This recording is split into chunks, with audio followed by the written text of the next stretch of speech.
Komið sæl aftur og velkomin í föstudagsþáttinn hérna 29. september hér á N4. Við ætlum að halda áfram, við höfum verið að ræða uppbyggingu þekkingar í dreifbýli og talandi það, þá hingað komin Michael Jón Clark, tónskáld, velkomin. Þú ert nú heldur betur að færa þekkingu úr þessu byggðarlagi hér til stórborgarinnar. Ertu að fara til Lundúna með verk? Já. Segðu mér aðeins það. Já, sko, við Guðný Einarsdóttir, orgelleikari og Fanny Sizemore, teiknari og illustrator. Við gáum út þessa sögu í bókaformi með diski og höfum verið að flytja þetta hér á Íslandi. Það þessi lítil saga úr orgelshúsi. Orgelhúsi og þetta var hugmyndin af Guðnýja. Hún kviknaði þegar hún var bara að sýna krökkunum sem kæmi í kirkjunni fyrir sunnan orgelið og sagði voðalega væri gott að hafa einhverja svona tónverk með svona söguþráð. Og hringdi í mig og ég sagði, jú, góð hugmynd og bara flott,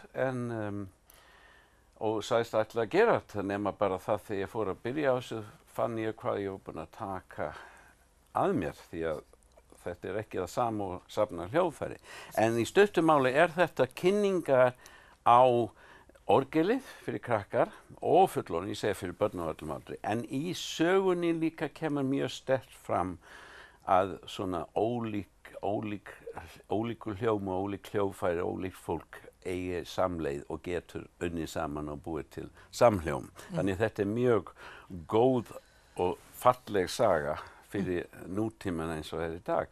Og þetta búið að flytja þetta hér víðar á Íslandi. Svo fór Guðný með þetta til Gautaborgar og til Danmörku og Bergþór Pálsson hefur verið sögumaðurinn á íslensku og gert það alveg frábærlega vel að gera á diskinum. Og út úr því var haft samband við hana nemandi sem hjá orgelleikara sem í St. Paul's Cathedral hvorki meira minna í London. Og við vorum búin að fá styrk til að fara í einhverju í sænskri kirkju þar sem íslenski söfnuður í London. Og þeir vildu bara fá okkur líka. Til hamingju með það. Takk. Þetta stórkostlegt. Þetta stórkostlegt. Ég trúi að ég þarf bara að klípa mig, sko, að við sem að fara og mín tónlist að fara að heyrast í þessu gigantísku kirkju. Hvað hún stór? Hún rosalega stór. Aðalorgelið hefur 5 nótnaborð og með 7260 pípur. En það yfirgengilegt. Það myndi ekki heyrast í mér og ég veit ekki eins og hvernig ég fæ magnara. Af því ég tók að mig sögumannshlutverkið á ensku. Eðlilega? Já, svona mér finnst þetta skemmtilega áskorun. En það einhvern hliðarpartur af kirkjunni sem þó með orgel og við ákveðum að hafa þetta þar af því að skilst mér hitt orgelið sést ekki orgelleikari. Og það náttúrulega skilyrði í svona verki. Já. Annars gæti þetta verið bara að spila bandi. Já. Og náttúrulega eitt af því sem krakkarnir hafa rosa gaman að sjá bara hvernig orgelleikarinn fer á milli borð og tekur út takkan og breytur hljóð fyrir mismunandi persónu. Og svo náttúrulega það flottasta eiginlega þegar hann spila á pedaborðið með fæturna. Já. Og við með sérstakann karakter sem lætur traðka á sig eins og stendur í sögunni. Feels a bit downtrodden, stendur á ensku. Já. Þannig þetta í raun og veru bara lífið í hnotskurn sett inn í þennan ramma. Ég held það. Það ekki? Jú, maður þarf bara að kaupa dálítið fáránlega hluti að orgelpípur geta labbað og getur farið bara út í garð og falið sig og rifist og svona og þeir ýmislegt en það hefur engin kvartað yfir þessu. Nei. Hver söguþráðurinn, svona ef þú segir mér hann í stuttu máli? Já, söguþráðurinn í raun og veru í orgelhúsi býr allt þetta skrýtna fólk og sumir stórir og feitir með djúpa rödd og aðrir litlu mjóir og Sally pínulítil pípa með mjög svona bjarta rödd og hún fær ekkert oft að syngja með. En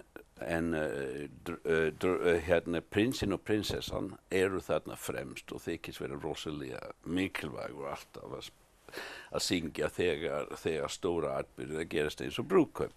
Og svo nú alls konar skrýtnar raddir þarna inn á milli. Ein með svona gömul skjálfandi rödd og hún ítölsk í þessu.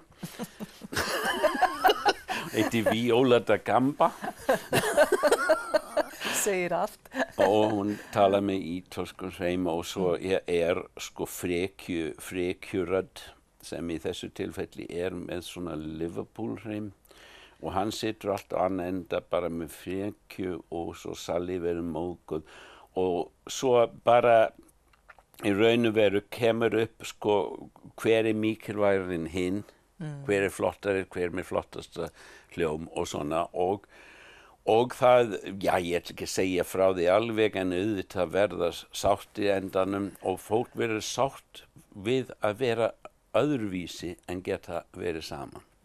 Það ekki að reyna að gera alla eins. Nei, fallegur boðskapur. Það að segja mér að þú sért að tala fyrir alla raddirnar? Já, ég að gera það og og Bergþór hefur gert það líka. Það kannski aðeins meiri svigrúm á ensku vegna þess að mállýskurnar geta gert svo mikið fyrir persónuna. So, the prince and the princess talk a bit like that. But Sally is just an innocent little girl. The bassoon talks rather like that. And then there's Maud and Mabel. And a Miss Viola da Gamba who has a bit of a wobbly voice.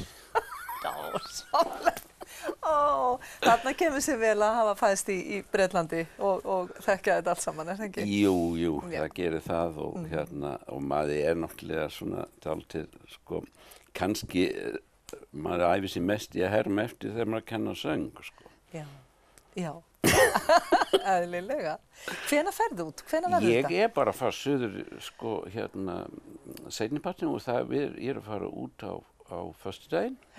Og þetta á sunnudaginn og mánudaginn, 2 sýningar á mánudaginn og sko kannski aðalmálið í þessu núna hjá okkur sko hvernig tæknimálin verða þarna, hvort það sé rafmagn.